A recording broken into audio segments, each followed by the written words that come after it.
Salut et bienvenue dans une nouvelle vidéo. Il y a maintenant 2 ans, on achetait cette maison à quelques kilomètres de la mer, en Ligurie. En novembre 2021, après 1 an de travail pour défricher le terrain, dessiner et soumettre un projet de rénovation aux autorités, on commençait enfin les gros travaux sur la maison. Il a fallu déposer la toiture, abattre toutes les cloisons intérieures, retirer les vieux enduits et réparer les murs en pierre afin de repartir sur une base saine. Une partie de la maison, en très mauvais état, a été détruite. Un mur de soutènement a été coulé et une structure poteau-poutre en béton réalisée afin de reformer le volume originel du bâtiment. Enfin, la nouvelle toiture pouvait prendre place.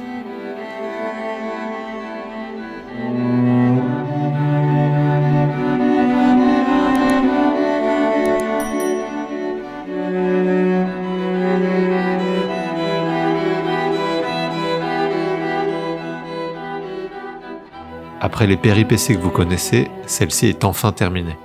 Et avec elle se termine le travail de l'entreprise en charge des travaux structurels de la maison, presque 1 an après avoir débuté.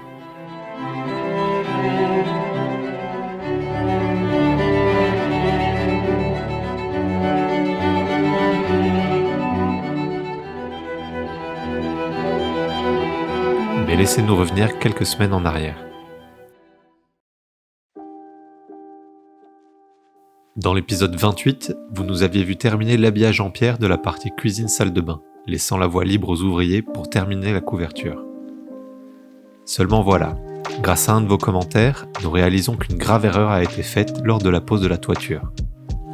Le frein vapeur, qui doit être positionné côté chaud de la toiture, sous l'isolant, n'a pas été installé sur plus de la moitié de la toiture.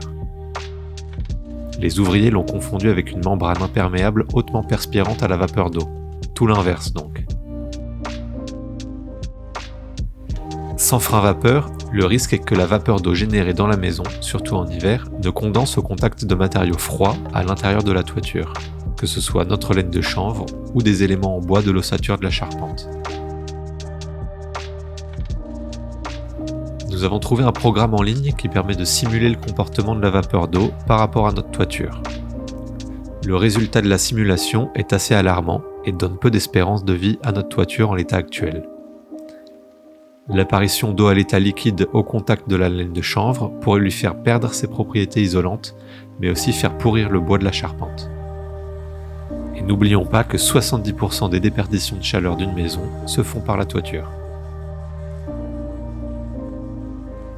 On décide alors d'ordonner le démontage de la toiture jusqu'à la volige, afin de pouvoir installer le pare-vapeur dans les règles de l'art. Nous n'avons pas filmé le démontage et le remontage de la toiture. Mais après 6 jours de travail, 14 mois après la dépose de l'ancienne toiture, nous avions enfin un toit fini. Et voilà le résultat.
In questa seconda parte del video invece vorremmo un po' raccontarvi il contesto attuale.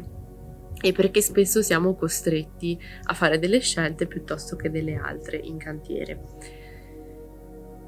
Come molti di voi sapranno, immagino, non dico nulla di nuovo, in Italia da tanti anni sono stati introdotti degli aiuti sotto forma di detrazione fiscale di cui possono usufruire tutte le persone che ristrutturano casa. Dopo la pandemia l'Italia ha beneficiato di un piano di aiuti da parte dell'Europa di diversi miliardi di euro. Questo ha permesso allo Stato italiano di aumentare i crediti d'imposta di cui potevano beneficiare tutti coloro che ristrutturavano. Questi crediti d'imposta, originariamente che arrivavano fino al 50 o al 65%, a partire dalla pandemia sono stati innalzati quindi fino anche al 110% in alcuni casi. Fino a qui tutto bene, penso di non dire nulla di nuovo e ottima notizia. L'implementazione di questi crediti aiuta tantissimo il settore edile italiano e dà il via a un vero e proprio lifting dei beni architettonici su tutto il territorio. Ma presto emergono alcuni effetti collaterali. Prima di tutto diventa difficile trovare professionisti del settore, quindi non solo tecnici, ingegneri, architetti, geometri, geologi, ma proprio anche le imprese, costruttori. I prezzi offerti sono gonfiati al massimo e nonostante l'introduzione di riferimenti per determinare i tetti massimi di spesa agevolabili per ciascun intervento, mi riferisco in particolare ai prezzari regionali e ai prezzari dei, iniziano le frodi, ma comunque in generale ogni preventivo viene caricato abbastanza. In 6 mesi, cosa succede in Italia? In 6 mesi si assiste a più di 1 miliardo di euro di frodi. Quindi lo Stato cosa fa? Interviene con decreti e normative per risolvere questa situazione. I testi di legge che disciplinano il piano di aiuti quindi sono stati modificati ogni settimana, ogni mese diciamo, con decreti retroattivi, e la faccenda si è complicata da morire. La lista dei documenti da fornire, i requisiti in cui rientrare aumenta e tutto il processo si complica. Parallelamente i produttori di materiale edile non riescono a stare al passo con la richiesta, soprattutto in tempi di guerre e pandemie che condizionano il reperimento delle materie prime. Le tempistiche di produzione e di consegna dei materiali quindi si allungano tantissimo e i prezzi salgono vertiginosamente. Le imprese e i professionisti dell'edilizia hanno accettato decine e decine di progetti, spesso senza avere le risorse necessarie, e quindi alcune imprese, come ad esempio la nostra, hanno subappaltato più volte le lavorazioni ad altre imprese. Queste seconde imprese l'hanno a loro volta subappaltato e si è creata una catena infinita. E per trovare più manodopera spesso viene assunto personale non abbastanza qualificato. Comunque tutto questo per dire che anche noi stiamo usufruendo del bonus 110, super bonus 110, ma solamente per la parte strutturale degli aiuti, quindi quella relativa alle lavorazioni strutturali. Viene chiamato Sisma Bonus 110. E si può dire che con questo, per via della burocrazia che queste cose si portano dietro, le tempistiche si sono allungate notevolmente. Data la complessità della situazione e la quantità di documenti da produrre con determinate scadenze, abbiamo scelto di rimanere comunque con la stessa impresa, nonostante tutte le problematiche sorte, nonostante le tempistiche allungate, e per evitare di perdere il bonus effettivamente, nel senso, cambiare l'impresa ci avrebbe fatto rischiare di perdere gli aiuti. Ma mai avremmo pensato che gli interventi si sarebbero prolungati di più di 10 mesi.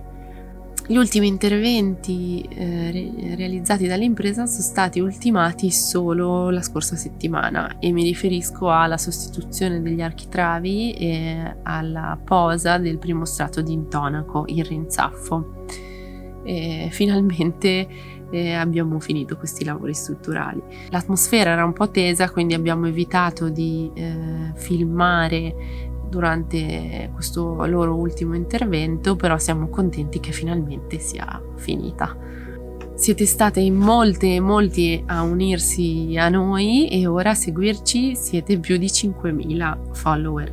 Quindi vi ringraziamo di cuore per il sostegno che ci state dando, ci date molto coraggio e voglia di continuare. E a presto al prossimo video. Ciao!